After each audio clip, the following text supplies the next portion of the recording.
I was born in 1925. My family lived over on Sycamore Street in that area in those days when my dad bought the house out here on 1301 Sunset, which is just behind us here. And I moved there when I was 5, and I grew up right here where we are. I used to play out here, and this was a big old mill, lumber mill down here. I used to ride my bike through here a lot, and I grew up in this area. And when I was 18 years old, as most guys my age did, I went in service during World War II. And I went through cadet training, and I flew in World War II, and I came home late 45. And in early 46, I had already gone down and enrolled in Georgia Tech. But I didn't have anything to do till March, so it got me a job at the service station down here by the lake, Mr. Stalin's, pumping gas. And I was pumping gas down there to wait to go to school.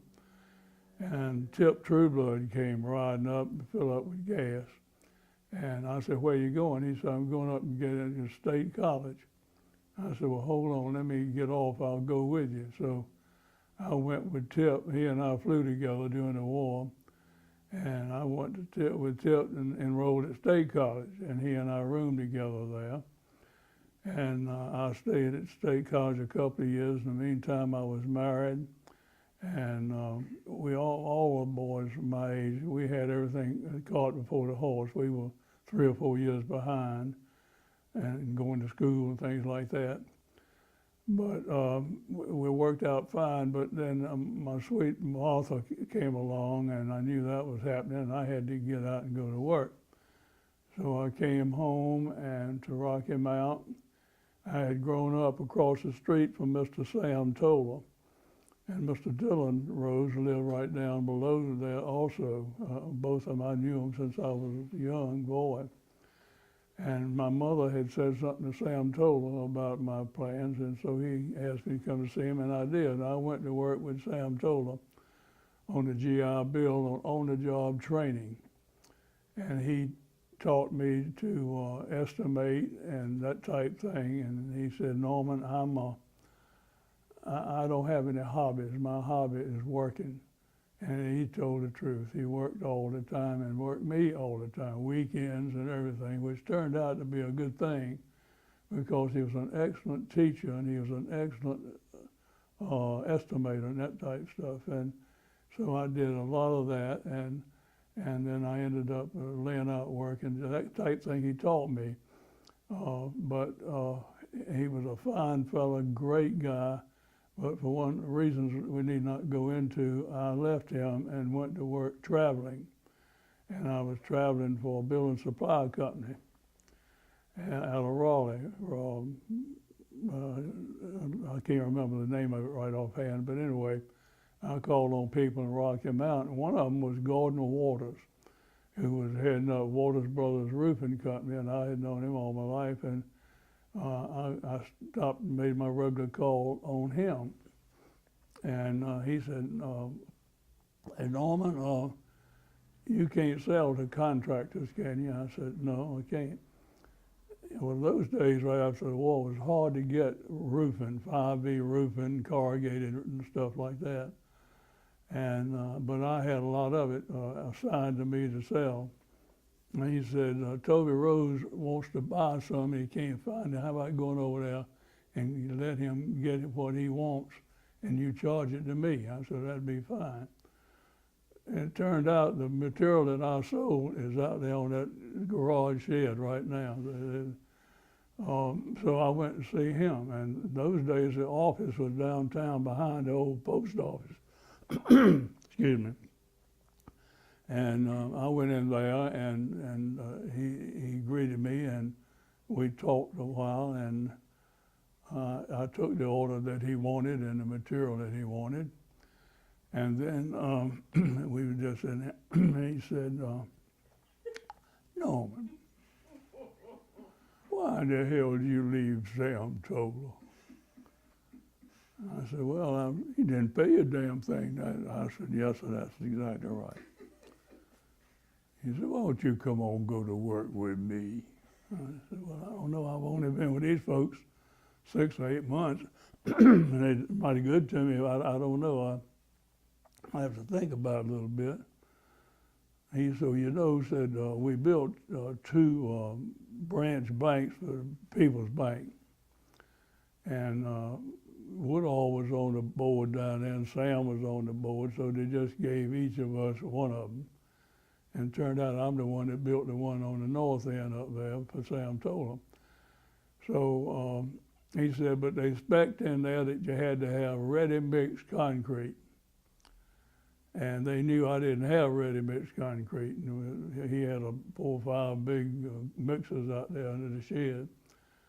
And he said, I won't go let them do that to me. Damn, if I'm gonna do that, so I went on, I bought me a truck and a plant and a whole damn outfit, and I had ready-mix concrete, like they said.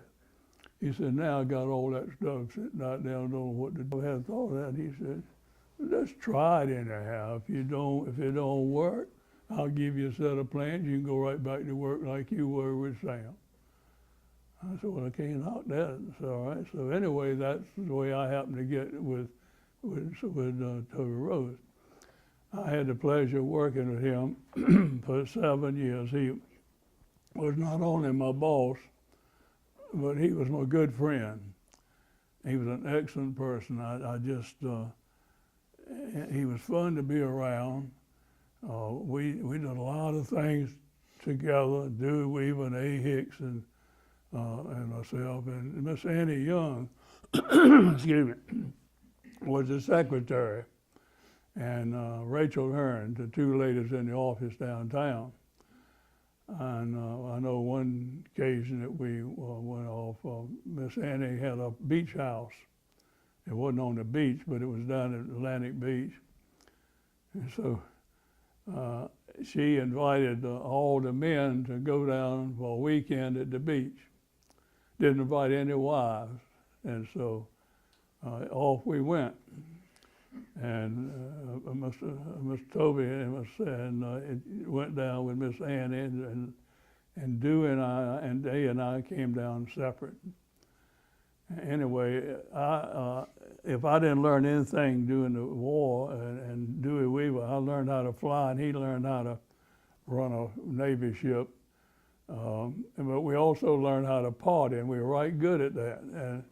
And Mr. Toby was right good too, and so he liked that. So we got down to Moorhead that weekend, and we partied some and had a good time. And that night, he was going to take everybody out to dinner, and going to take Bernard Taylor and Lucille and Sheenie Gardner and all that crowd going from there. They had a place to live on the beach. So we all got ready to go, and Dewey and I had neglected to get ready.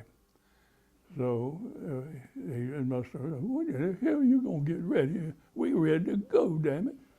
So I said, well, we'll be ready in a few minutes. We've got to take a shower. I ain't going to wait for you around here like that. We're going on. Y'all can just go on. Well, we got our showers and got ready to go, but I'm going to go back a little bit. Miss Rose drove Buicks all the time. And those days, he was still downtown. And of course, I was out here, and well, this building wasn't built. I had a little small shack out there, and he would come riding up, get gasoline. We had a pump, a regular pump still out there. And I'd go there and pump gas for him a lot of times so I could talk to him. But he would come in, I could see a stream. Well, I said, Miss Rose, your transmission's leaking. And every time you come in here, I have to give you fluid to go in your transmission, and I use it in the concrete truck. I'm gonna start charging you for it. And you run a line all in here when you come and go. I said, it looks like you would get the thing fixed. Oh, no, that thing ain't gonna, that thing will run a long time. So I said, all right, so about 2 days later, he came riding up in a brand new Buick. Man, that thing had pretty seats and all that stuff. He rode up and said, "You told me to get it fixed. I got it fixed." I said, "You did." Yeah, I said, "I'm glad you did too, because I'm running out of fluid out here." And he liked things like that. But no, along that same line, after this place was built, and I would come and go through that door back then. Mr. Rose parked his car right outside that first door every time. And I came through, and honestly, I looked at one of his tires, and I could see the tube in it, the red tube in there. So I came in here. His office was right in there with a table. That's why his office is supposed to be in the back here, but we never did. He didn't want to build it, so we didn't. He sat at the table, so I came in there, and I said, "Mr. Rose, let me send one of the men down to get you some tires put on your car." And I said, "You got one about to blow out." "Oh, no, no. That tire run another 20,000 miles. I said, "Mr. Rose, that car ain't gonna get you downtown." "Oh, don't you worry about it." I said, "All right." So I saw him back out, and he went on down, and he didn't come back. Finally, he came back, and I looked at it as a set of brand new tires on there. I came down here a little later, and he was sitting there, and he said, "Come here, Mom." "All right, go on, damn it, tell me, I told you so. Go ahead and tell." I said, "I'm not saying to you. Tell me, you told me it's gonna blow out." I said, "I did, yeah." "The damn thing blew out before I got to the high school up here." Said, "I wasn't about to call you. I'd rather walk than call you. You done already told me." I said, "I haven't got another word to say." He said, "I called Arthur Cockrell and got some tires right here. And I could see you down the road there, and I had enough men down there to bring the car down there." So anyway, he got his new tires there. We had a good time talking about things like that. Our office, or their office, was behind the post office downtown. And when I first started to work, Mr. Woodall was living, and they were partners of some sort. I don't know the details of that, but Mr. Woodall had a stroke and a heart attack or something, and he was not active, but he had a desk there, and I'd see him quite often in there. He was a small man, and Mr. Dillon was a heavier set fellow. He was a larger build and a much bigger one, and so the laborers here had trouble with that. So it turned out that Mr. Woodall was little one, and Mr. Toby was big one. And so when you hear him talking, say, "Here come big one," and that would be Mr. Toby when he comes. And but that he was a larger built person than Mr. Woodall. They told me that before that Mr. Dillon worked outside on the jobs, and Woodall worked inside. But when he had that heart attack, Mr. Dillon had to come inside. But he preferred being outside. And the Purvises, we did all our business with People's Building Supply down here, and Purvis was the owner of it. He said, back when Dillon was active out on the job, said he'd come in here on a big pipe or something, and I'd write it down, and he'd drive off, and I'd send somebody down there to help him and get down there. He'd already loaded himself, the whole thing. He was a big, strong guy. And but another thing I've left out all the way, he loved a cigar. Man, he smoked that cigar, and I could always tell when he had something on his mind. I came in one day, I always peep in at him, and one day he was on the phone, and I turned around, he's like that, so I went in there and sat down, and he was saying, "No, Bill, no, I don't want to do that, no." No, well, I ain't ever been in court. I'd like to go to court and see how I do. That's what I think I ought to do. And he kept on, and I finally finished, and he looked at me and said, I'm gonna quit lying. I said, you gonna quit lying, Mr. Rose? I'm gonna quit lying. I said, well, when did you decide that? He said, right then. I said, that was a lawyer calling me, and he done told me a lie last week. And now he's trying to tell it again. He can't get it straight. He said, if you don't tell a lie, if you tell the truth, you can tell the same thing every time. And so I said, well, that's a good idea. I'm going to do the same thing. He said, no, you're not. So it was just one thing after another with him like that. And I don't know a good one. Think of Mr. Dillon. There's so many things that I enjoyed with him. I don't know, he was just the kind of guy. I know one thing, this street out here wasn't here when I came here. I think that Mr. Rose owned the houses, maybe still they do, along Western Avenue.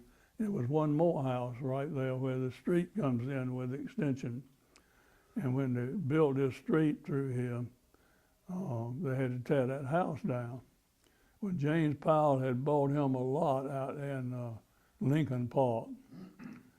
And so he said he was going to haul that house out to his lot. And he talked to Mr. Rose about it. Mr. Rose said, I'll sell you that house. So, James said, how much are we going? Anyway, they made a deal about buying the house, and then the truck hauled it out there, and all that stuff. And James, everybody knew he hauled them out to the job out there. And later on, James said, I'd go in there one Saturday morning to see Mr. Rose, see if I can borrow some money. I said, I walk in there, and before I could tell him about it, wanting to borrow the money, he'd say, good morning, James. You have come in to pay me something on that house? And he said, I'd turn around and walk out. He had me. I couldn't borrow no money or nothing owing him on that money.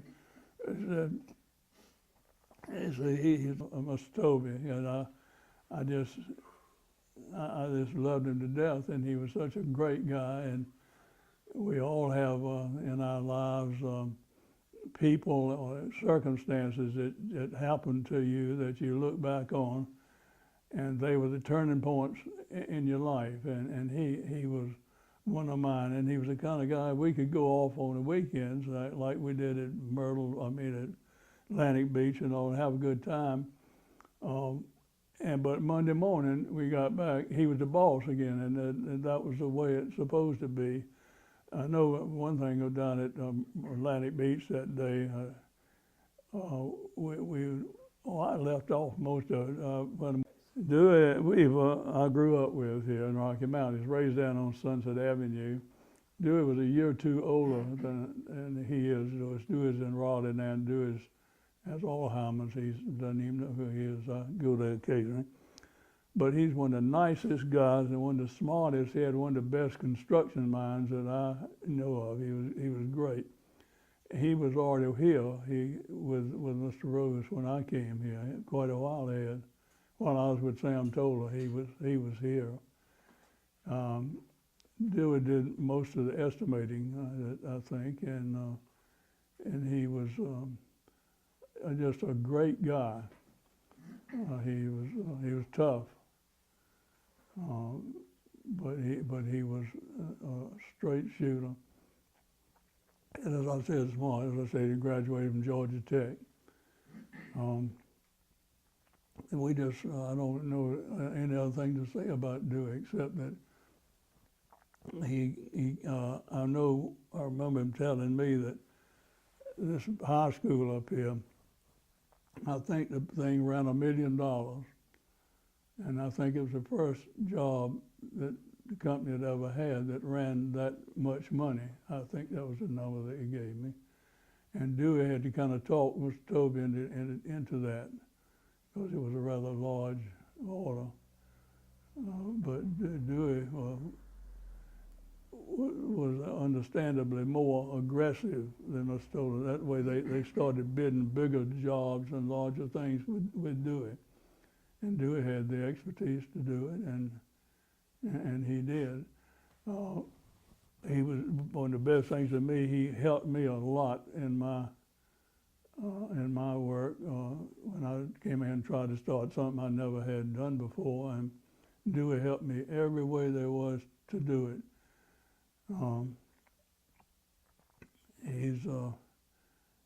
I'd ride with him quite often. He'd go to bat for me in anything I wanted, and we ended up doing pretty good. We built a right good business. I knew he was going to, I didn't know at the time he was going to build this new building, but he told me, and when I came out here, he said it was just a tool house, just a wooden tool house that I had for an office. And he used to come by in the afternoons late, and that's when I'd enjoy. He and I'd stand out there and talk. And I said, Mr. Rose, when you told me when I came out here and I get it going, I've got it going, now I've got a pretty good little business going, you said you're going to build me an office. And when you going to build my office? I think it was 3 years. I told him I'd been here 3 years and I got an office.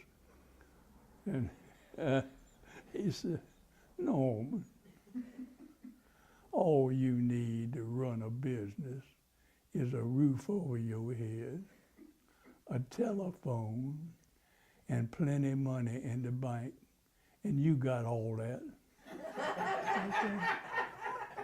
I didn't say anything else about the office. But I found out later he's going to build this office, and Harry Hollis was the architect. He was over there in the shopping center, and I went over there to look to see what he's going to build, and I said, you got my office air conditioned? And he said, no, I didn't. I said, well, put air conditioning up there on mine too. So about a week later, Mr. Rose came, I know you've been over there looking at damn plans. I said, what are you talking about, Mr. Rose? I told you don't put no damn air conditioning in your office. They men would hang around in there all the time. All they do is hang around in that all thing. And said, you done told Harry to put it in there, so I told him to take it out. I said, well, so I didn't get any air conditioning.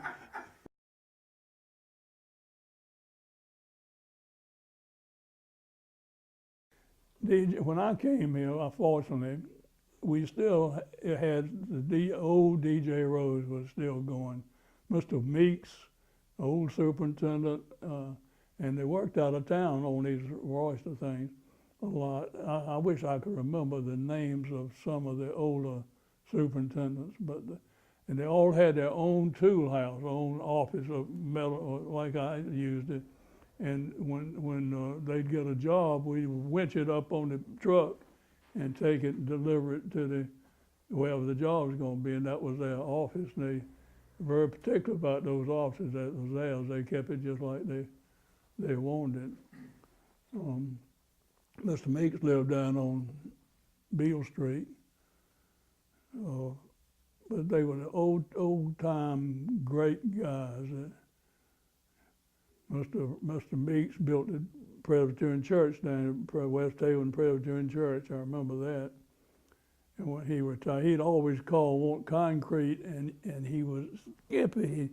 He'd always get near about enough, and I got to go send him a quarter of a yard or something like that, and he'd stay on there and send him so-and-so and say, put a little bit on the handle. That means he knew darn well he'd already figured it short to start with. But anyway, that's what. So when he retired, we had a big party for Mr. Meeks retiring, and I got the guys with a stick, and we put some concrete on the end of the stick, and I presented it to him. I said, "Here's a little bit on the handle," and gave it to him. Mr. Meeks built the Lakeside Baptist Church. I know that. But we built a lot of churches, and Well, DJ Rose, see, DJ Rose was established. You asked me to think back in 25 and all that. Miss Toller, told me about them coming here. They came in 1870, 92, is it 92? We gave Mr. Rose a plaque one year for Christmas. I think you've got it on the wall out there. That was his Christmas present one year. I think he enjoyed that as much as anything we ever could think of to give him, but we gave him that. Back in those days, I don't think you do it now, but we all the contractors had a hole in the ground. You'd find a lot that needed filling, and Mr. Rose had one right across the bridge over here. It's a used car place now, right on the left as you go off. And we dumped brick and everything in the thing to fill it up. And once you got it full, then you would roll you some topsoil out on it, make a pretty lot and sell it. And George Morgan, is that, I think anyway, I think Dillon, they owned it together. So I was pouring the concrete for the bridge down here across the Port Power Plant. And we were widening the bridge doubly wide, and Mr. Rose said, "Norman, you know all those folks." And the boy running that bridge down there said, "That bulldozer he parks it over there every night on my lot," said, "You reckon you could get him to smooth our lot out for us?" And I said, "Sure I can." So I talked to the boy running, and the operator lived here. So anyway, "I'll see you Saturday morning and we'll get it all straightened out. We'll get it like y'all want it." I said, "All right." So Saturday morning came and the operator was there and we stood around. I said, "Well, we used to wait for him more. Go ahead and get your machine and start smoothing it out." And we know you can't do anything, just make it as pretty as you can. So we did and stayed there about all morning and got it looking real pretty. And Mr. Rose never showed up. So I came up here, and I said, "What happened to you? I've been in there waiting for you all morning. You ain't showed up." "Oh, I went by there. I saw you." Said, "You're doing fine." Said, "I didn't want to get in there and upset you." I said, "Well, I didn't see you when you came by." I said, "Well, I went by." Said, "Come on, let's go out here in the boneyard and find some pipe and stuff." Said, and that Monday, let's build a fence across there and put in a pipe gate and everything, so folks gonna be dumping stumps all out there on that lot. I said, "Well, I won't be here Monday, Mr. Rose." "Where in the hell are you going?" I said, "I'm going on vacation." "Dewey ain't here." "You not gonna be here?" I said, "Dewey be back tomorrow." "What?" And I said, "Dewey's on vacation this week. I'm next week." "Well, I'll tell you, one of you damn sure better be here Monday." I said, "All right." So anyway, we talked about what to do. I could do that later when I got back. That was on Saturday, and he was chipper and great like he always was, carrying a bunch of mess. And Sunday, I went down to Bernard Taylor's. I had his house at Atlantic Beach. And I had just gotten my car unloaded on a Sunday, and the phone rang, and they told me that Mr. Rose had had a heart attack and had died. That was the very next day. And I came home right away, of course. It was such an unusual and sudden thing.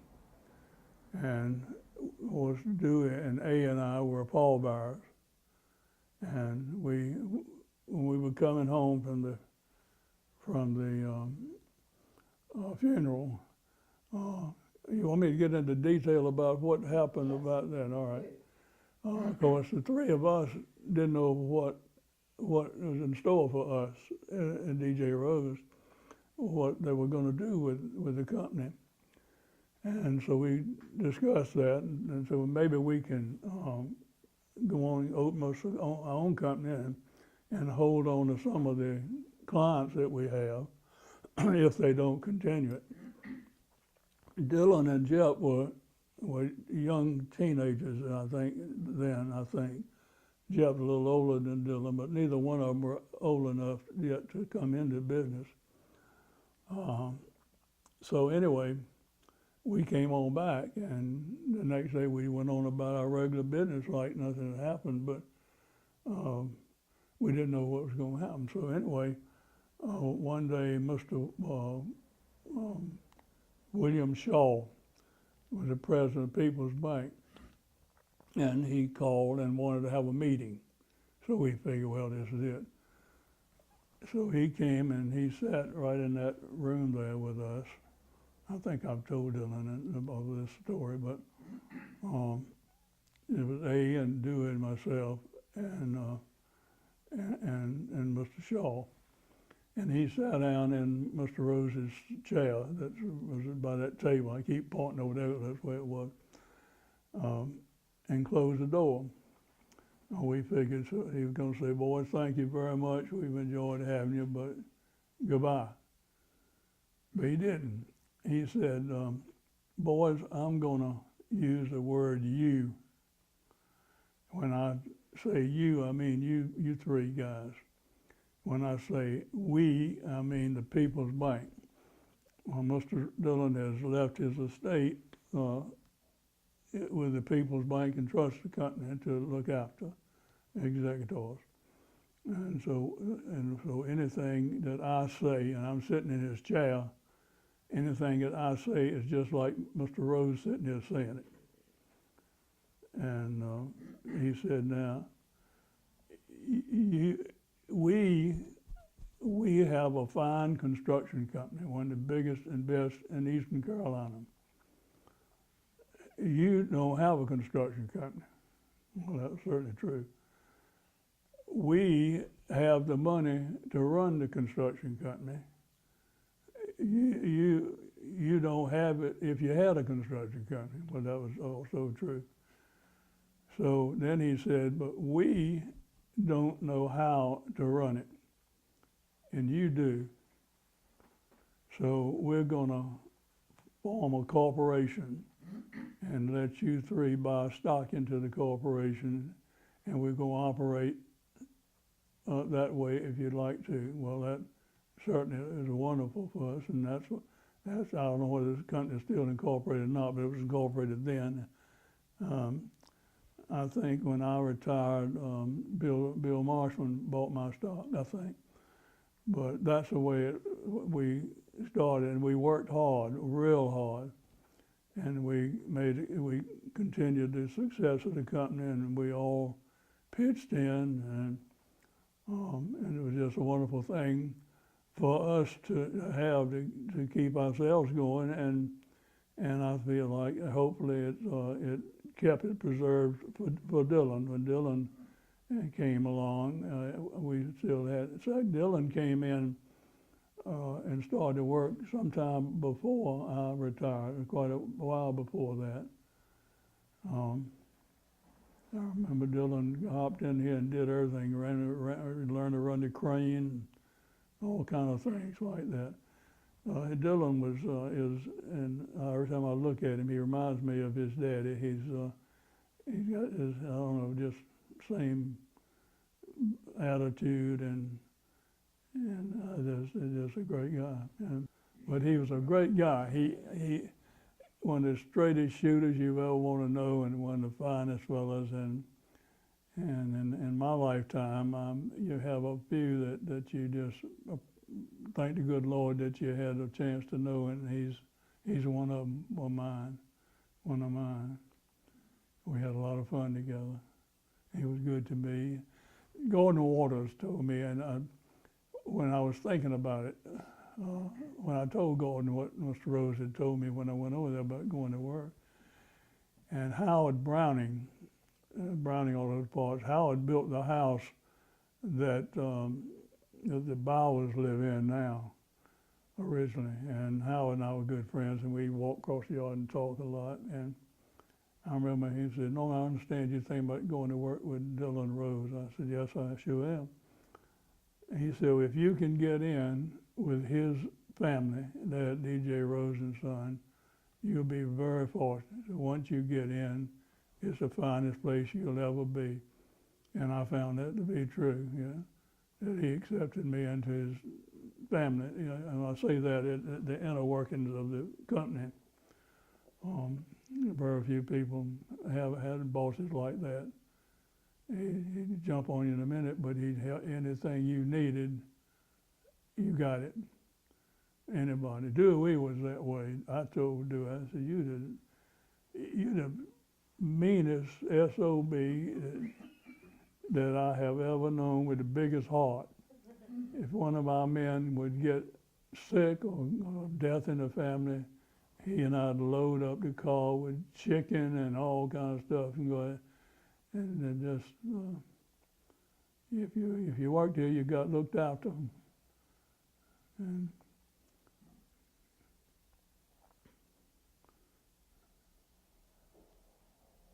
old Go-Go is going home, go to bed.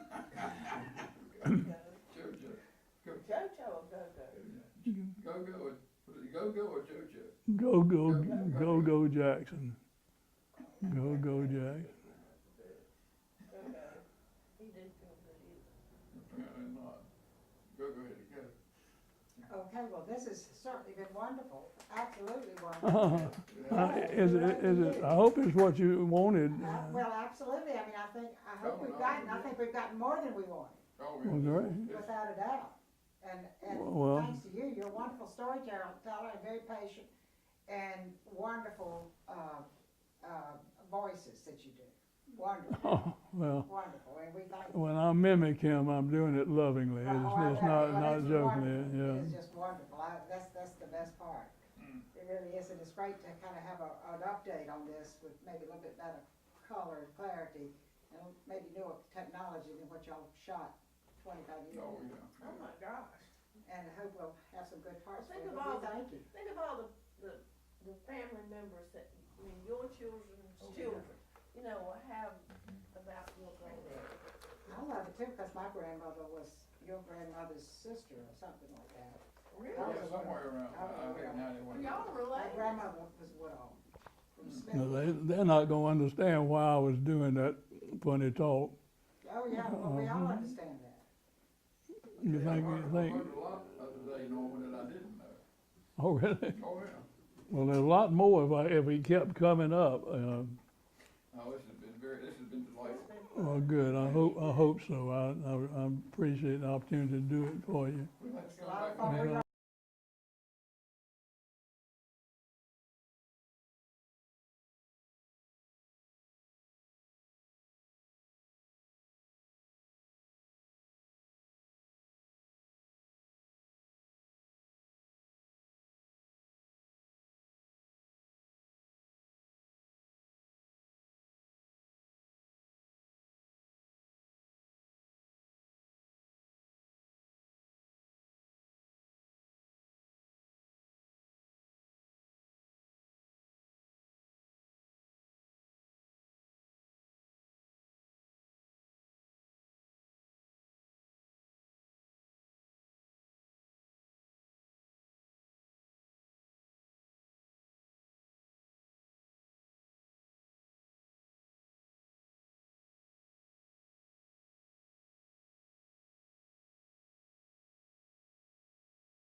I'll tell you a little funny story about Dewey, and it was sad too. Dewey lost two daughters to brain tumor, and he was a tough guy. He wouldn't let you know that he was having problems with it, but he and I were very close, and he'd holler at me someday and say, "You busy, buddy?" I said, "Not too bad. Let's go to ride." And we'd ride down to Fayetteville. We were building a job down there so he could talk, and about the things, and we would talk. And so we pulled up on the job in Fayetteville down there, and it pulled up, and there was a guy leaning on a shovel like that. What you're supposed to do with a shovel, I guess, is lean on the shovel. and Dewey said, "Look at that." I ain't gonna say what he called it, but what's he doing? I looked at the guy, he leaned over, "What is he doing, Norman?" I said, "Dude, I drove in here with you. I don't know what he's doing." I said, "He don't like me doing a damn thing with leaning on the shovel." My son told me that the Japanese had invented a shovel that would stand up by itself. So that's what Dewey was. And we built a lot of big buildings like that.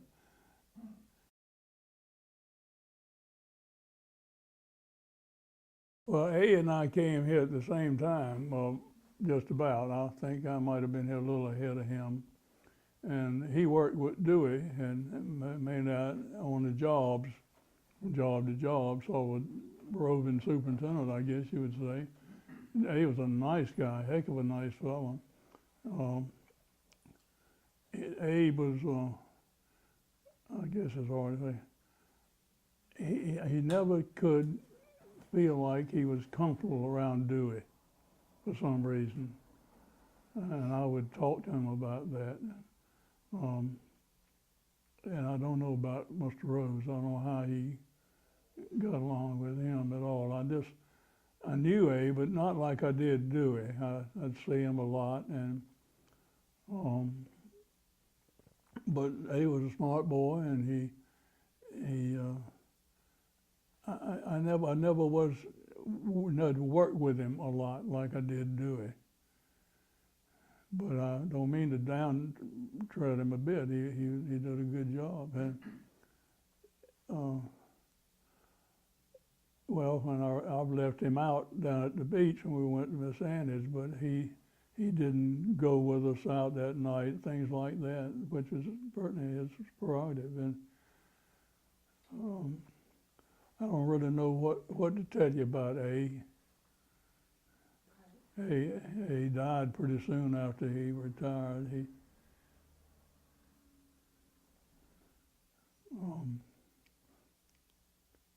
But he was a nice guy, and he did a good job.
Industrial Bank, old Rick's Hotel down at the end. Everything you had at Rick's Hotel, Kiwanis Club, any kind of, I know dances. We'd have our proms down at the old Rick's Hotel, and everything went on Main Street. You could walk down Main Street and say, "Hey Martha," and "Hey Kurt," and you meet everybody you knew them. The DJ Rose and SS Toller were the largest, really only nice big companies around in that field. Modern Builders opened up later on, and they started mostly as a home builders. Frank Jones came along and they got into larger things. They were competitors, but good competitors. So we did right much complimentary stuff with him. One quickie though, I'll go back to the streets and get downtown. I happened to think about it a minute ago.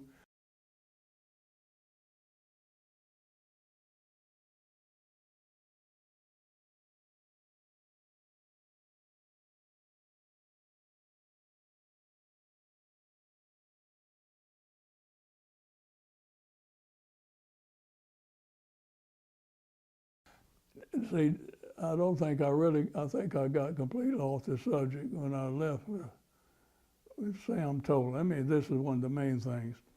When I was with Sam, he told me, he said, "Norman, one of the main reasons I hired you is that I'm potentate of the Shriners here, and I'll be gone most of the year traveling.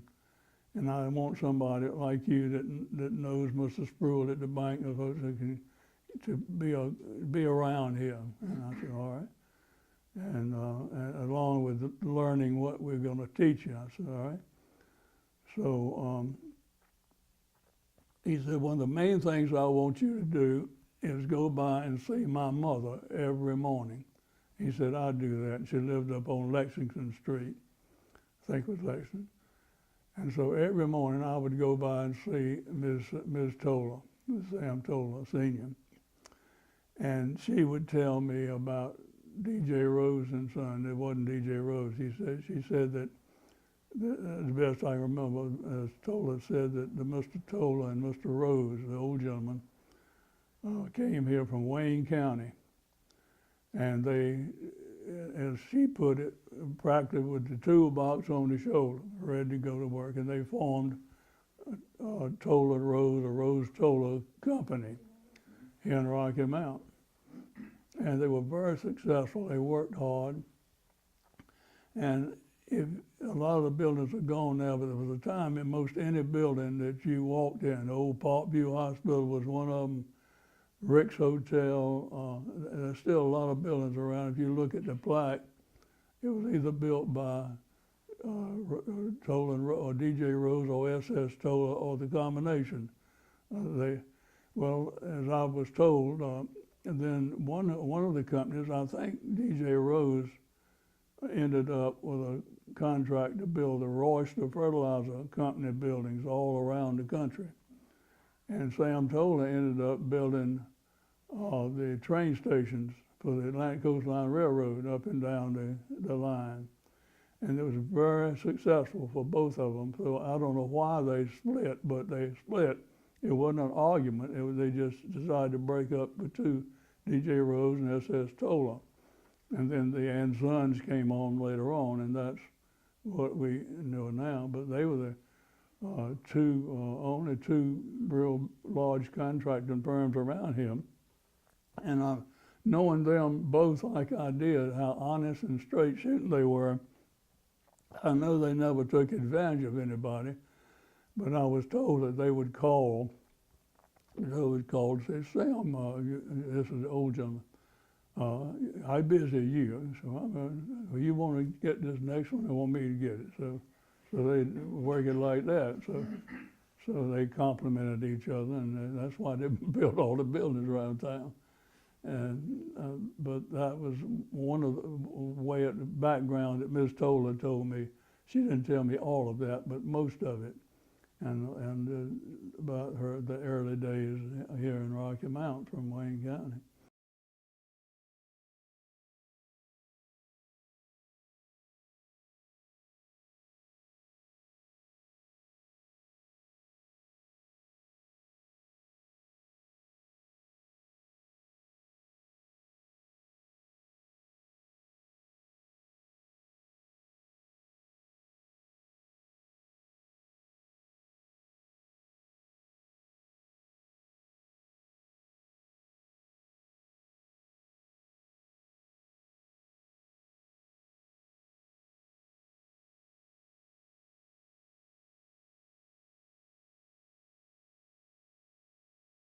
Don't know, Sam never did talk to me about that. I'm getting off subject a little bit, but he and I were riding down Church Street one day, and he passed it. And he said, my dad and I built that building, the Masonic Temple. And he said it was an unusual building, but he did not go into detail with me on any of the way he had to get the people to build it or special items. But I remember one thing he told me that day, and this is off the subject, but I've never forgotten it. And Dylan, the two Dylans might enjoy that, maybe I've told them. But he said, Norman, you know, the building business is kind of tough, like anything worthwhile. He said, but one thing about the building business is you build a little monument to yourself every time you build a building. And that's the monument that my dad and I built, and every time I pass here, I think about it. And so that's one thing we have. When we finish a building, we can always ride by and say, well, that's something I built and I got. And it made a lot of sense. I never have forgotten that. But I wish I knew more about the Masonic Temple. He did not go into any detail with me. Sam was, as I said, a heck of a fine fellow. He worked all the time, and he would call me on Sunday afternoons a lot. What you doing? I was watching a football game like everybody's supposed to be doing. So, come on down here and let's get to work on that plan we're working on. So I'd go down there, and I did that many Sundays, and Saturdays too. He just liked to do that. And when I went with him, the office on Bassett Street was just a basement, and we finished it later on. Inside, I don't know whether this is relative or not, but in this building there, he has all kinds of rooms, pine panel, cypress, or whatever, so he could show a client what it would look like if it was on. I thought that was right in.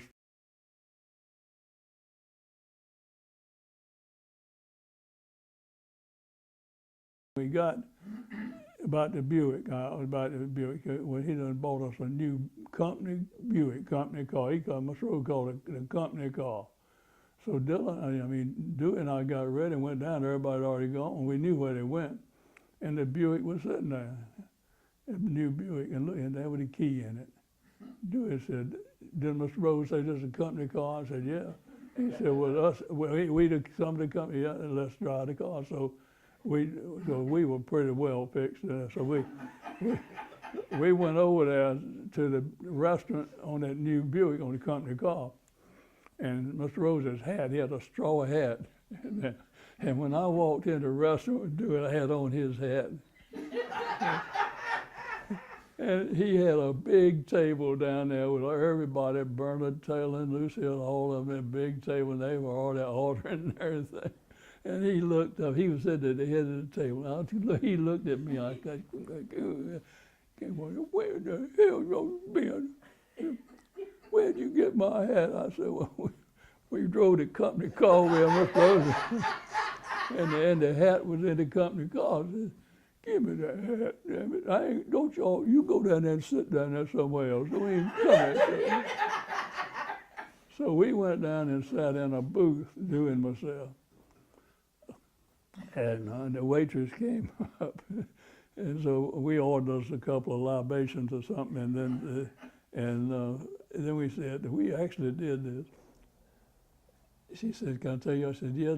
We said, "Do you have steaks for two?"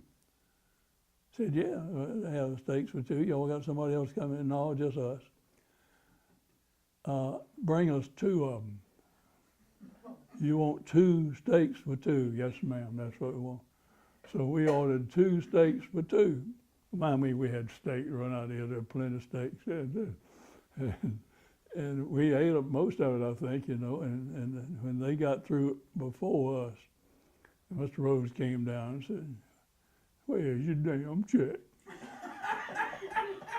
Well, I don't know, we called the lady and bring the check. And he gave her, he handed her a bill or something, and she said, so he gave her some more. Let me see, and they looked at it, she said, "Cost me more to get you two guys out of here than hold that whole damn table up that stuff." We had run up a bill on him.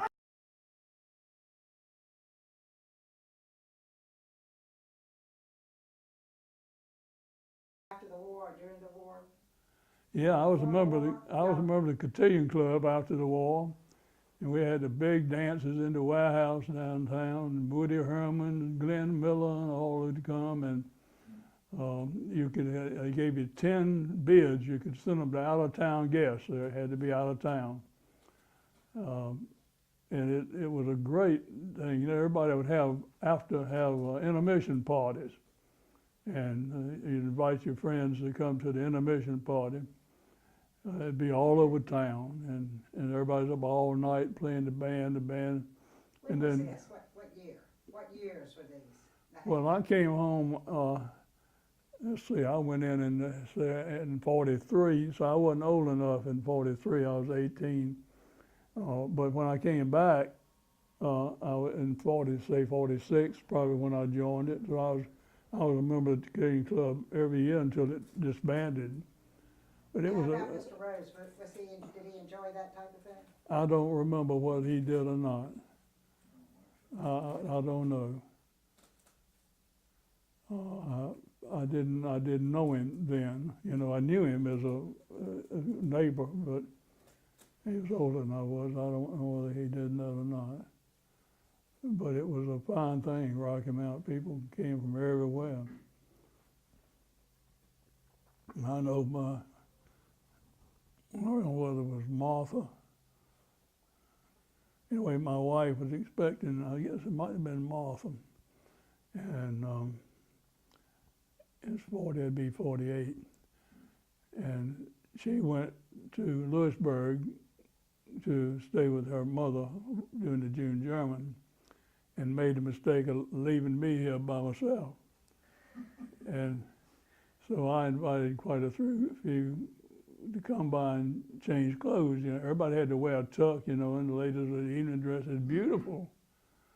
And everybody would come in and dress at my house, and I'd kind of party with them a little bit, and then they'd go on to the German, and the next crowd would come in, and finally I got to the June German, and the guy blew the horn and said, "Intermission." I said, "Damn, first intermission." So here we go back to the house. And again, and I never made it to the June German. And so the next day, my next door neighbor, one girl named Penny, and her husband, he thought she was with him. No, he thought she got in a car and went back to the dance, and he didn't, and we were looking for him all out in the yard. Penny, Penny, Penny, Penny. And my next door neighbor, Mose Barker, said, I said, "Mose, I hope we didn't worry you last night. I had making noise all night." He said, "No, you didn't bother me." But did you ever find that penny? How did we find that penny going back to the thing? And then after the dance and all, and everybody go to the beach. Go to Virginia Beach somewhere and go to the beach.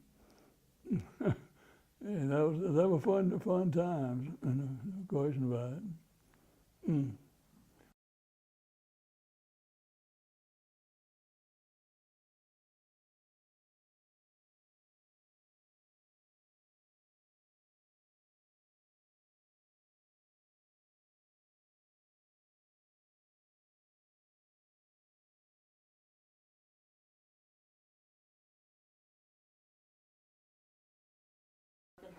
I had one other thought about not paying somebody. Mr. Rose got involved in it right good. It involved the crane. Gosh, and we went down on Church Street, and I don't know whether they still have the crane like that. Yeah, somebody had to get in the cab and drive the crane, and the crane boomed over there. So I drove the crane down there, and Louis Shern, we rode down there, and then he operated it. And I can't remember, but anyway, the guy didn't pay us for that. I can't remember. Mr. Rose got in that with me. I believe that was my man. Yeah, I think I heard a lot about that one.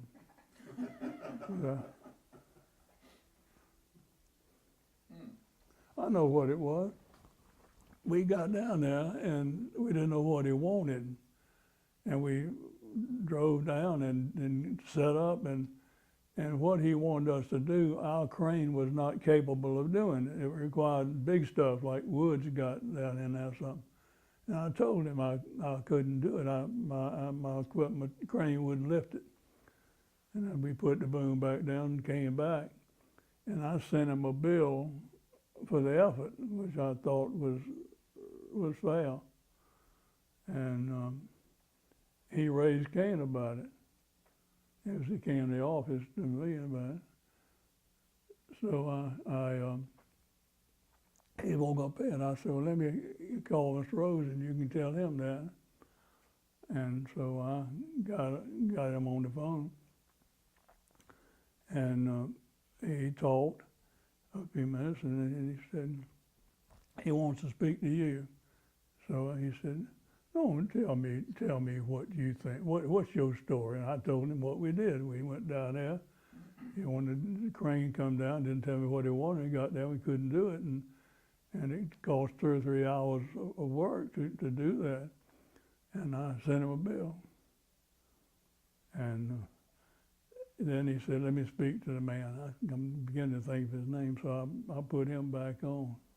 And the guy said, all right, and turned around and wrote me a check. And I said, what did you tell him, Mr. Rose? He said, I just told him I want my damn money. He said, that's what he told him, so he got it. He deserved it. Yeah. Gosh, I can't think of his name now, but it's down on Church Street.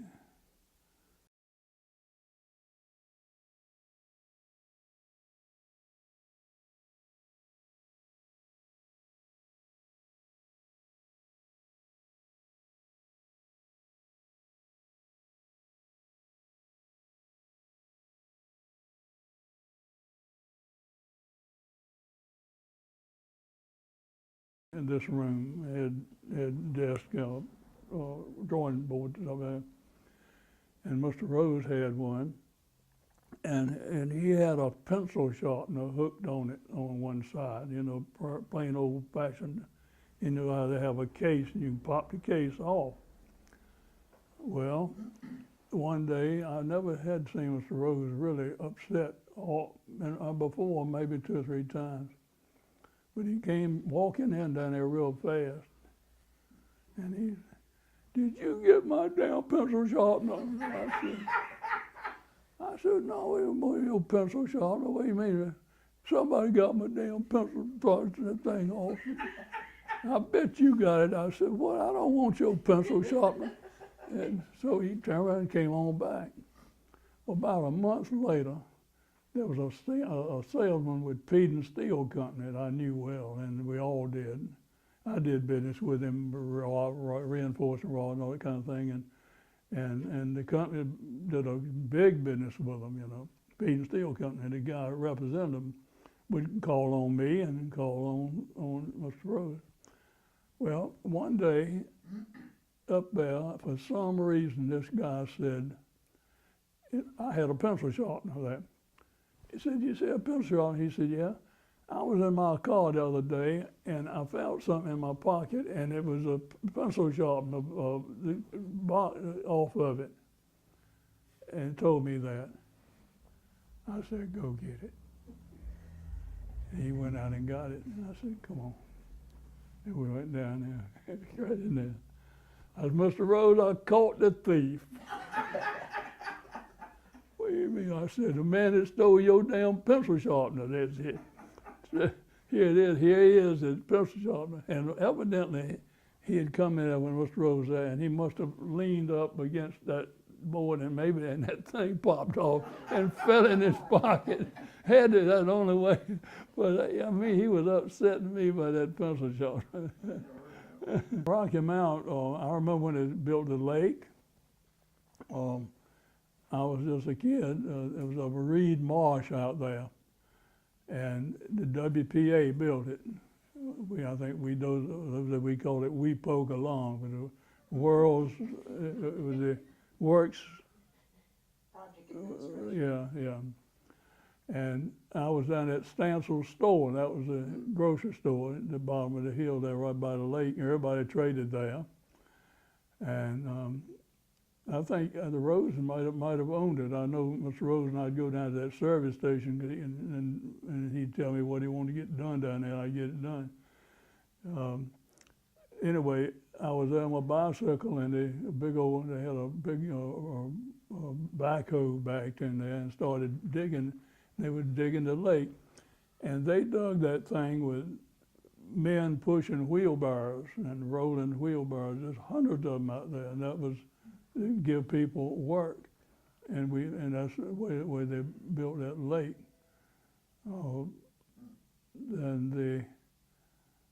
When you got across the bridge out here that I just mentioned a few minutes ago, you were out in the country. It wasn't anything, just a 2-lane highway, and out there where Tarrytown was, the bullocks had a pasture for cows grazed out there.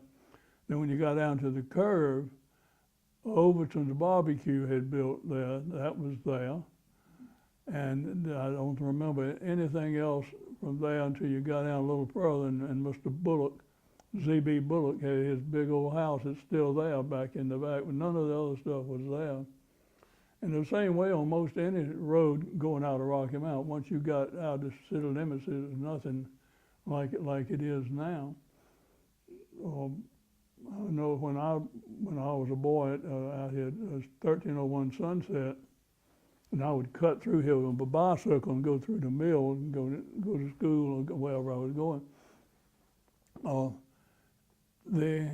In front of my house, there was a big ditches and just a 2-lane highway. It wasn't paved like it is now with curb and gutter and all that. And from my house at 1301, I could see all the way up to T.T. Thorne's house, which was where the Baptist church is now at Lakeside. Baptist church was, T.T. Thorne, and there's a house next to it that Mr. H.A. Easley lived in. That's Mike Easley's granddaddy.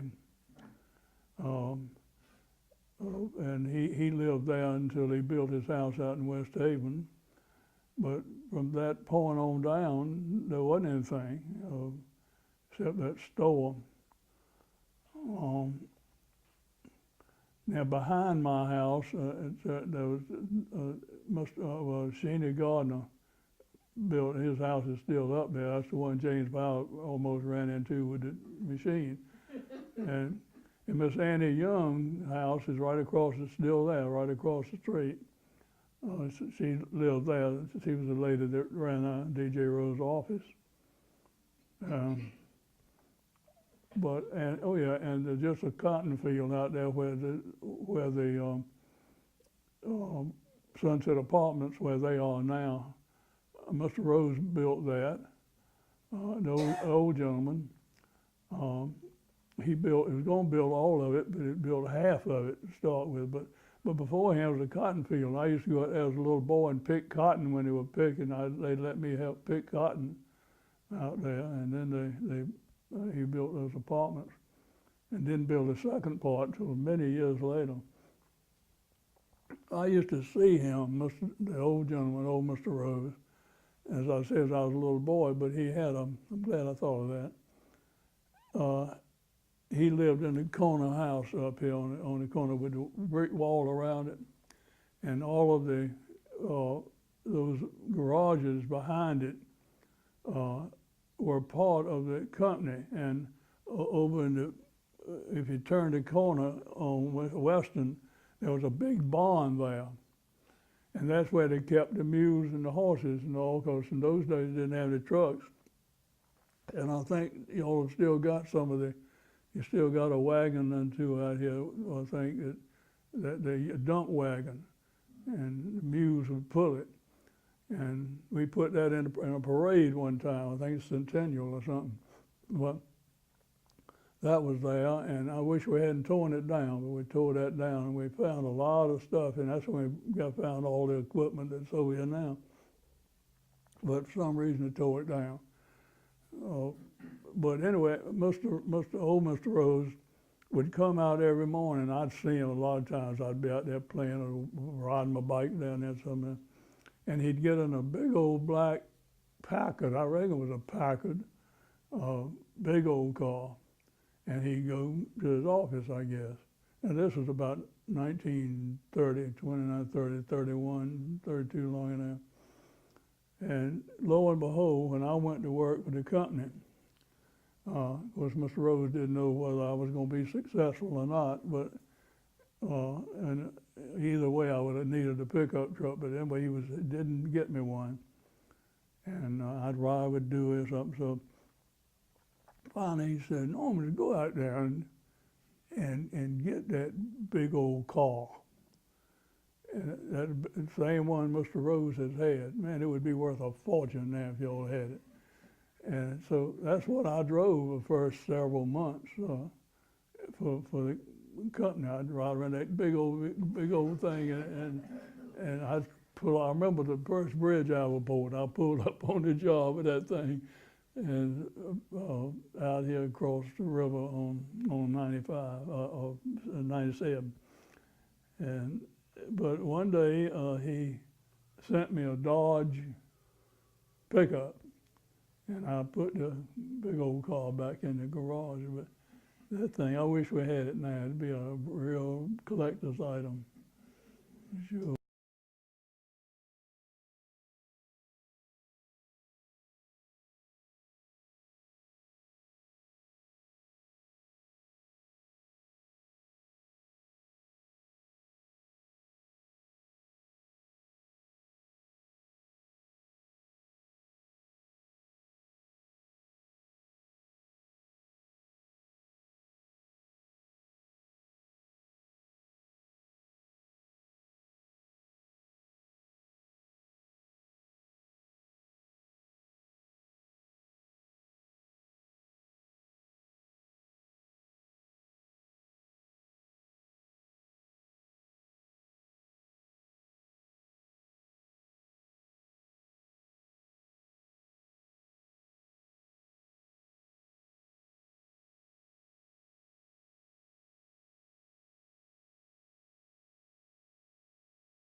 Industrial Bank, old Rick's Hotel down at the end. Everything you had at Rick's Hotel, Kiwanis Club, any kind of, I know dances. We'd have our proms down at the old Rick's Hotel, and everything went on Main Street. You could walk down Main Street and say, "Hey Martha," and "Hey Kurt," and you meet everybody you knew them. The DJ Rose and SS Toller were the largest, really only nice big companies around in that field. Modern Builders opened up later on, and they started mostly as a home builders. Frank Jones came along and they got into larger things. They were competitors, but good competitors. So we did right much complimentary stuff with him. One quickie though, I'll go back to the streets and do downtown. I happened to think about it a minute ago.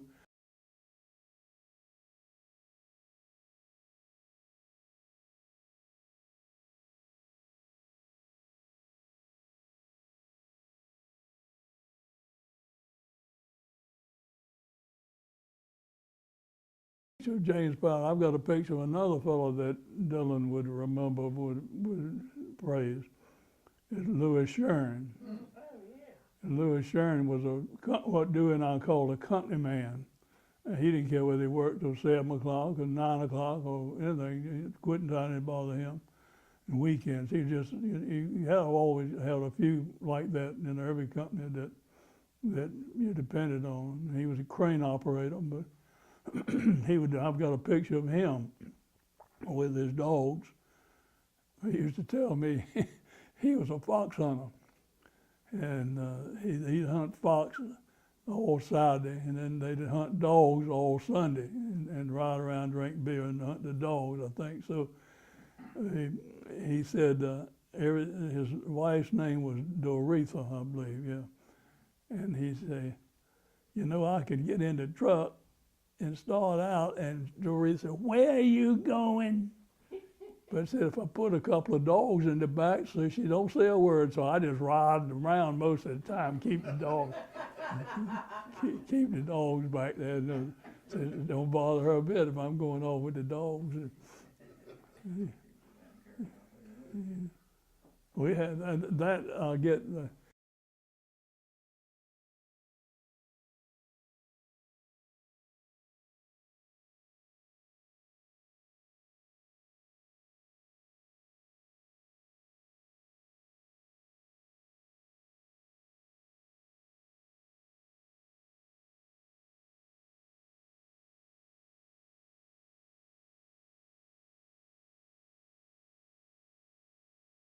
In this room had desk, drawing boards up there, and Mr. Rose had one, and he had a pencil sharpener hooked on it on one side, you know, plain old fashioned. You know how they have a case and you can pop the case off. Well, one day I never had seen Mr. Rose really upset before, maybe 2 or 3 times. But he came walking in down there real fast, and he said, did you get my damn pencil sharpener? I said, no, it wasn't your pencil sharpener. What do you mean? Somebody got my damn pencil thing off. I bet you got it. I said, well, I don't want your pencil sharpener. And so he turned around and came on back. About a month later, there was a salesman with Peden Steel Company that I knew well, and we all did. I did business with him, reinforcing rod and all that kind of thing, and the company did a big business with them, you know. Peden Steel Company, the guy that represented them would call on me and call on Mr. Rose. Well, one day up there, for some reason, this guy said, I had a pencil sharpener there. He said, you see a pencil sharpener? He said, yeah. I was in my car the other day, and I found something in my pocket, and it was a pencil sharpener off of it, and told me that. I said, go get it. And he went out and got it, and I said, come on. And we went down there, right in there. I said, Mr. Rose, I caught the thief. What do you mean? I said, the man that stole your damn pencil sharpener, that's it. Here it is, here he is, his pencil sharpener. And evidently, he had come in there when Mr. Rose was there, and he must have leaned up against that board, and maybe and that thing popped off and fell in his pocket. Had it, that's the only way. But I mean, he was upsetting me by that pencil sharpener.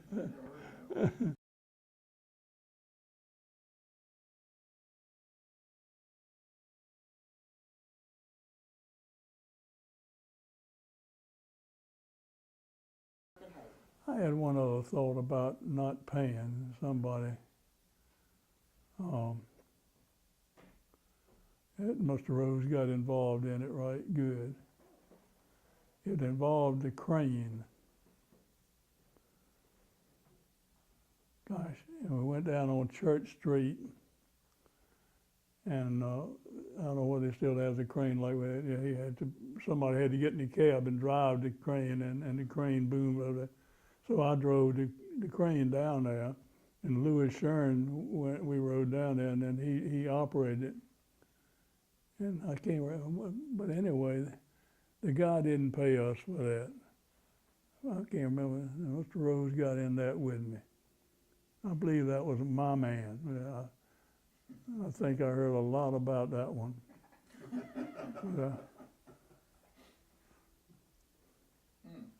I know what it was.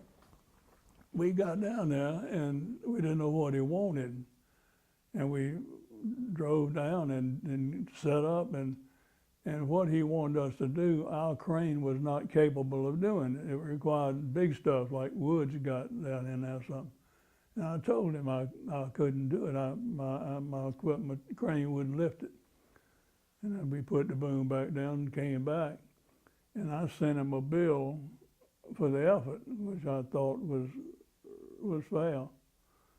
And he raised Cain about it. As he came to the office to me about it. So he won't go pay it. I said, well, let me call Mr. Rose and you can tell him that. And so I got him on the phone. And he talked a few minutes, and then he said, he wants to speak to you. So he said, no, tell me what you think. What's your story? And I told him what we did. We went down there.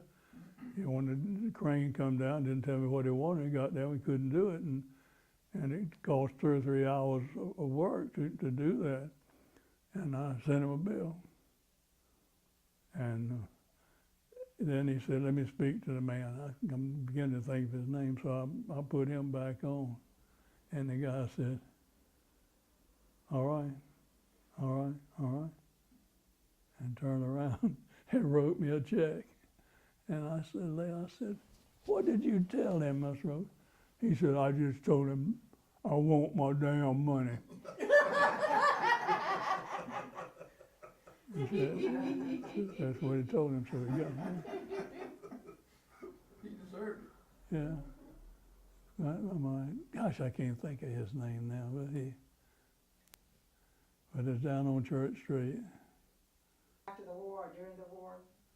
Yeah, I was a member of the Cotillion Club after the war, and we had the big dances in the warehouse downtown, and Woody Herman and Glenn Miller and all would come, and they gave you 10 bids. You could send them to out-of-town guests. They had to be out of town.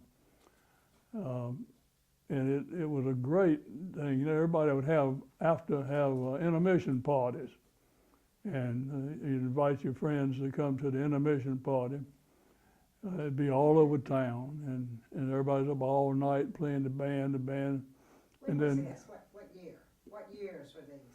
well, I came home, let's see, I went in 43, so I wasn't old enough in 43, I was 18. But when I came back, I was in 46, probably when I joined it. So I was a member of the Cotillion Club every year until it disbanded. But it was How about Mr. Rose? Did he enjoy that type of thing? I don't remember whether he did or not. I don't know.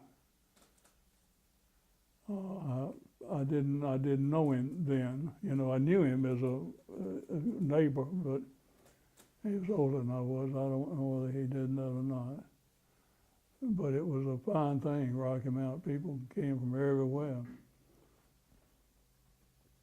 And I know I don't know whether it was Martha.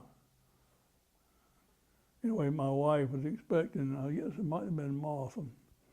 And it'd be 48.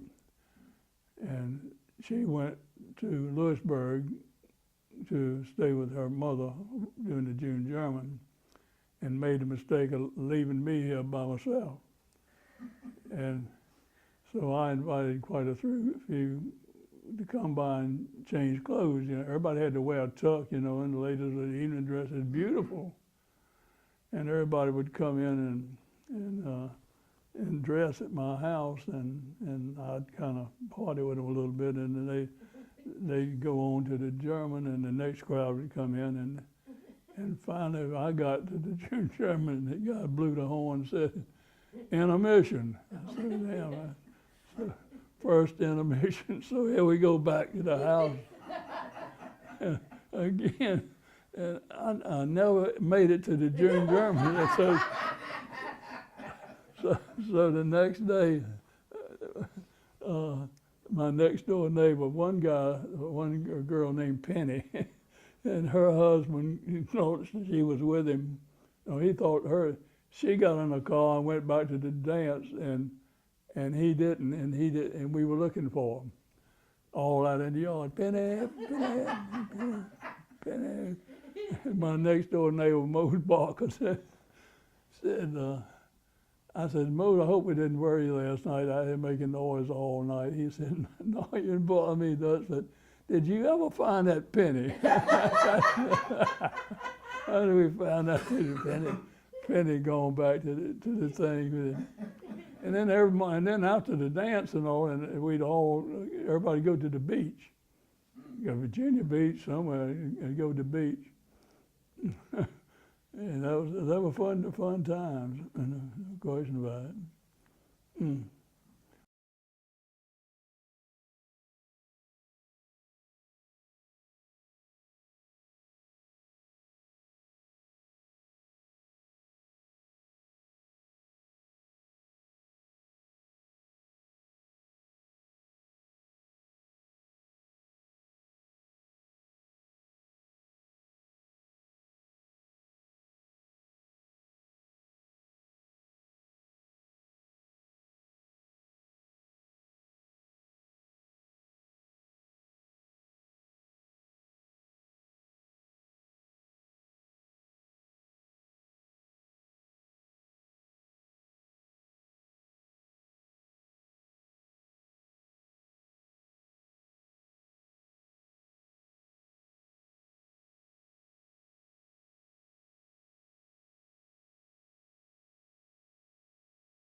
When I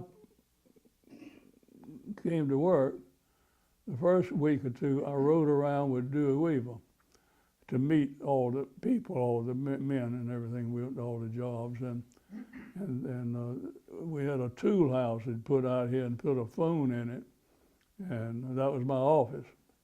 And so I came out here, I didn't have any personnel, I didn't have anything. Any drivers, I had to try to figure out what I was going to do to get this thing going. And I think we were talking earlier about me hearing folks, that was James Powell and Hoss, he was a crane operator. His name was Hossy, but everybody called him Hoss. And they were over there and they fussed and hollering at each other, and I thought they were going to fight. And I went over there and got it straight, and Hoss said, "You know, James Powell, he knows how to run the tractor and he knows how to keep the plant loaded and everything. He'd make you a good man," James Powell. So I said, "Well, good." I said, you already working? He said, "No." I said, "He's fired right now." I said, "Well, what's the matter with James Powell?" I said, "Well, he's up there. We're building a high school then, or this school up here. Wade Jackson was his superintendent." And so anyway, Wade had fired him. And so, but he didn't know anything else to do every morning except come to work, so he came anyway. And so, I said, "Well, let me go down." I went, next time downtown, I went in Mr. Rose's office down there back at the post office.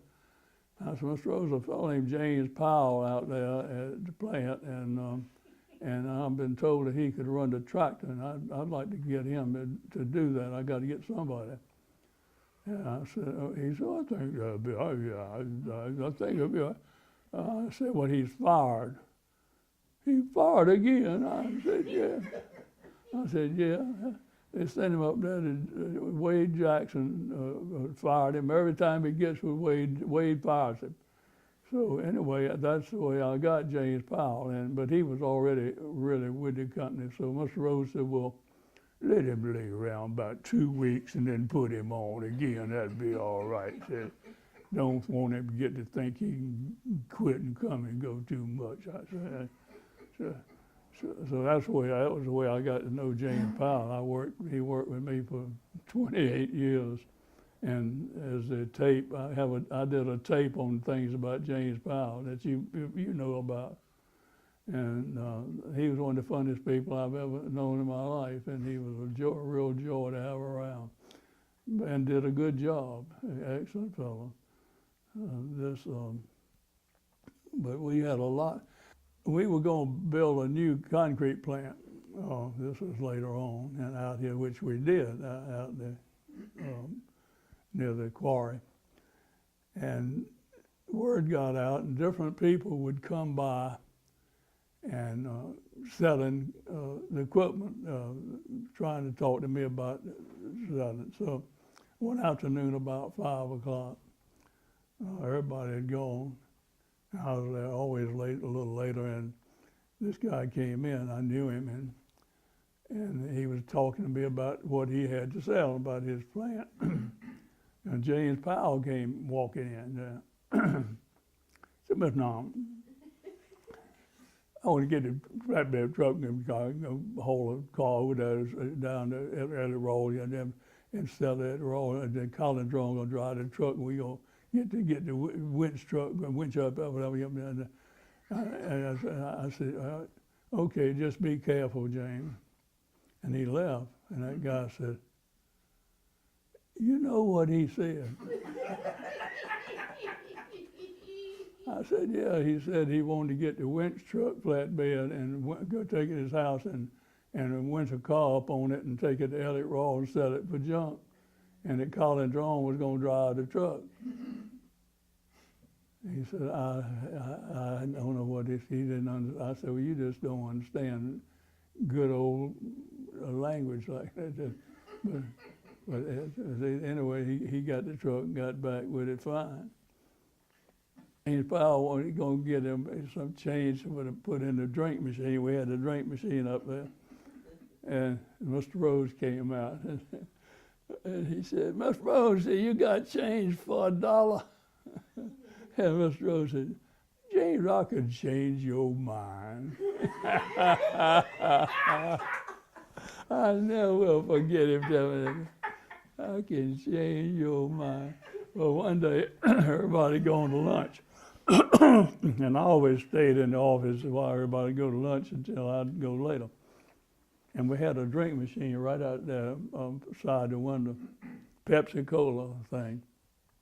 And I had it put in there, and we would earn something from it every year. Then at Christmas, I would get a guy's little Christmas luncheon or something with the money we made for that. And one day I was sitting there, everything was quiet, and I heard this clunk, clunk, clunk, clunk, clunk, clunk. Hello, hello, hello, clunk, clunk, clunk, clunk. Hello, hello, clunk, clunk. And clunk, clunk, clunk. And we looked around there, and James Powell had put a money in the machine, and it had hung up, and it kept putting them out. And he was loading them up and going down in the basement and come back and get another load. And I said, James, what are you doing? I said, you're going to clean the machine out. I said, that's the money we make for our Christmas party. You're going to hide them down there in the basement. I said, you go down and get every damn one. I'll bring them back up here, and I'm going to call the Pepsi Cola man and come here and put them back in the machine. One of the best stories, one day, this was back, Mr. Rose owned a lot over there on the corner where those little apartments are right now, right down the end of the drive. and pine trees out there, and kudzu, it had grown all up in the trees everywhere. It was all terrible over there. And Mr. Rose came up. It was a Saturday. We worked on Saturdays then. He came up there and said, "I'm going to jail Monday." I said, "Why are you going to jail?" The Lord done come got me. I said, "What they got you for?"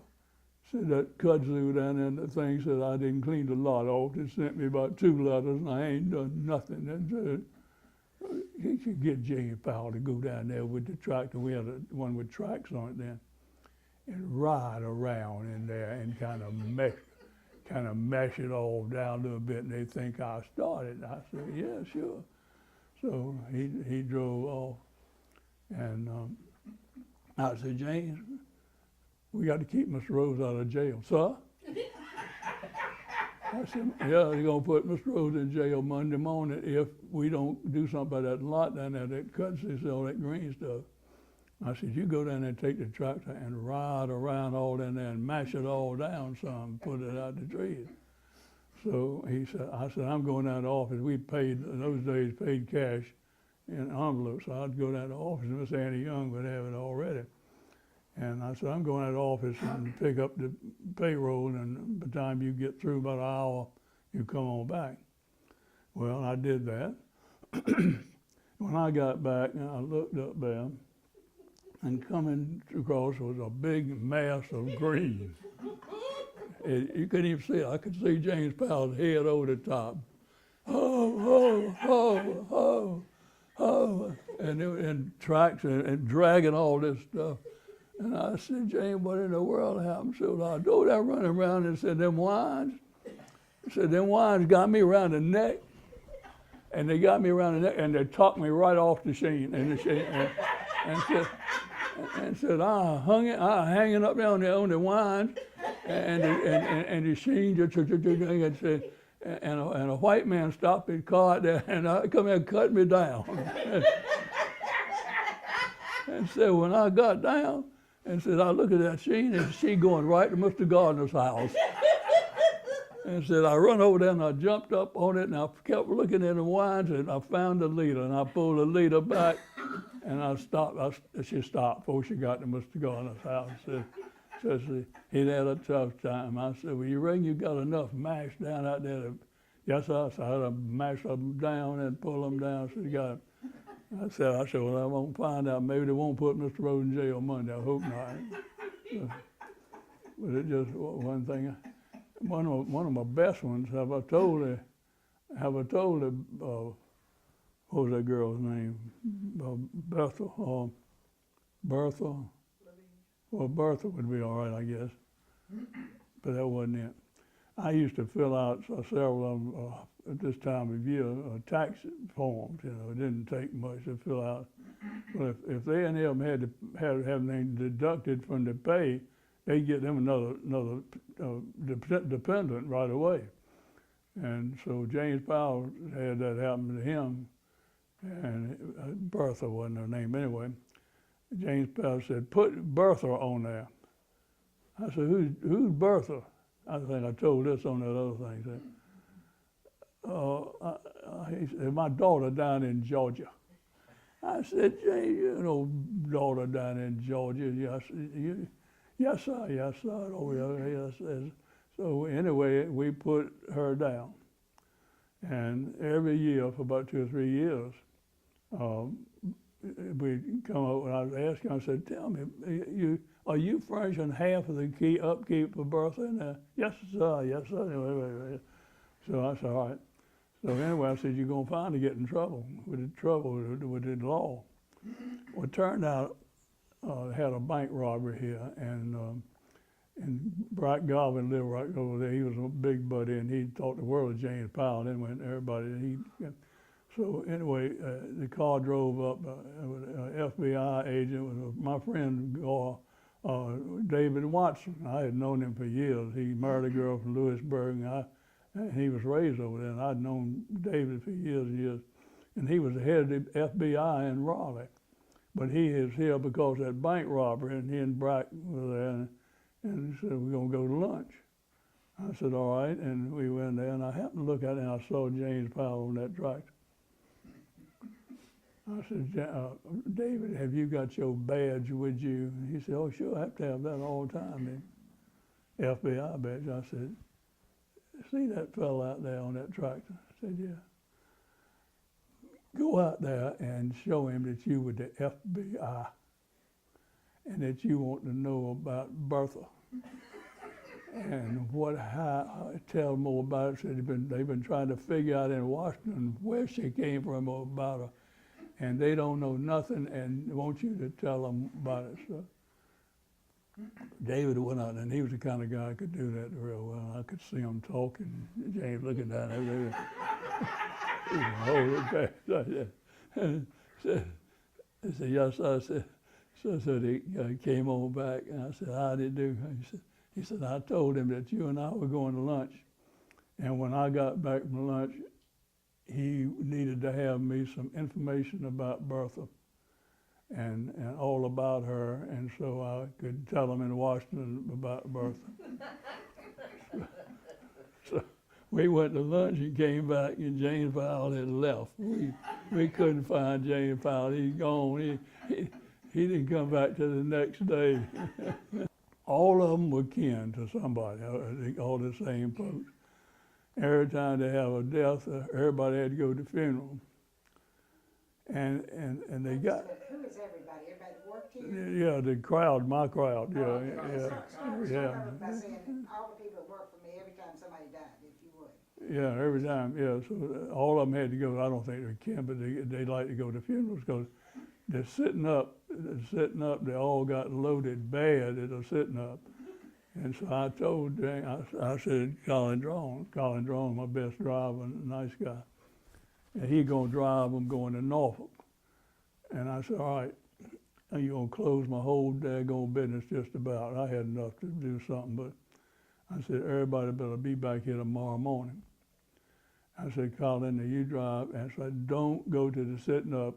Y'all drink too much liquor and get too drunk at the sitting up. And I know about it. Every time you go, that's the case. So the next day, I always got here before anybody else anyway. And I was watching. I saw Colin come in. I saw different ones come in the gate. But then I began to notice that they were a wide circle around this office. They wouldn't get up there where I was. I said, something ain't right. So I went out there and I saw Colin. I said, Colin, you all have a nice trip? Yes, sir. I said, well, where's James Powell? I haven't seen him. Oh, Mr. Norman, I hate to tell you, but James is in jail in Scotland. I said, what in the world is he doing in Scotland in the jail? He said, well, we was coming through the house there last night about 1 o'clock and said James was driving and said he was running a little bit crooked. I said, yeah, I bet he was. I said, had y'all had a drink? Yeah, so just a couple. I said, yeah, I bet you. And the law got us and took us to the place down there and going to put James and said, James, we called it the bondsman. The bond's $250 but he'll bail you out for $25. $25? I said, no, sir. They don't pay no $25. And Mr. Norman come here tomorrow and get me, it won't cost nothing. So sure enough, I had to go to Scotland Neck and get James out of jail in Scotland Neck. And the chief of police over there, he said, Mr. Chambers, I said, get him quick. I got to go back. I need him. All right, he said, you signed the bond. So, by the way, you got property in Halifax County? I said, no, I don't got a property in Halifax. Well, I can't let you sign this bond unless you got some property. I said, look, I got to go, and I haven't got $250 in my pocket. I said, do you know Bright Godwin and Rocky Mount and Clyde Hooker, the chief, and all? I said, sure. I said, they're buddies of mine, but call them up and tell them, and they will tell you that if Norman says he'll have him here, he'll be wherever he's supposed to be when he's supposed to be. He said, well, go in and sign it, but don't you ever tell anybody that you signed a bond there in Halifax. You don't have any property there. So sure enough, we did. So we had the trial later on in Halifax County, and we went to the trial. And I can't think, I noticed on the thing last night that I remember the name then, but I can't remember the solicitor's name. But Brack Godwin went with me to the trial. And we walked in and Brack said, man, we got it made. Look at that, the solicitor is a buddy of mine. We played football at Wake Forest together. So it turned out that worked out great. Said, you got James, and we went down and got in a little room and said, James, I'm gonna ask you so and so and so. You say yes, sir. And then when I asked you so and so, you said no, sir. So when he got on the stand, he'd ask him exactly like James said, yes, sir. No, they just were right. And the judge said no pros or whatever that is. Something cost me $100. Everybody else was happy as lark, you know, but we got out fine on that. Got out fine.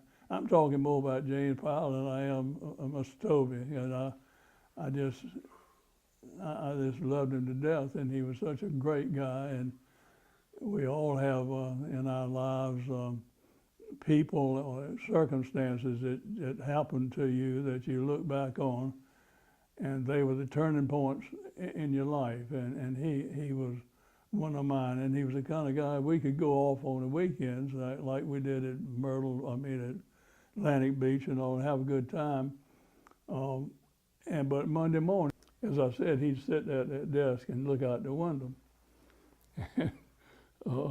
James, a possum came from somewhere back here one day, and the possum went across the yard, and James Powell saw him, and James Powell took off after the possum, wide open, and it went out the gate, the possum went out, and James Powell right behind the possum.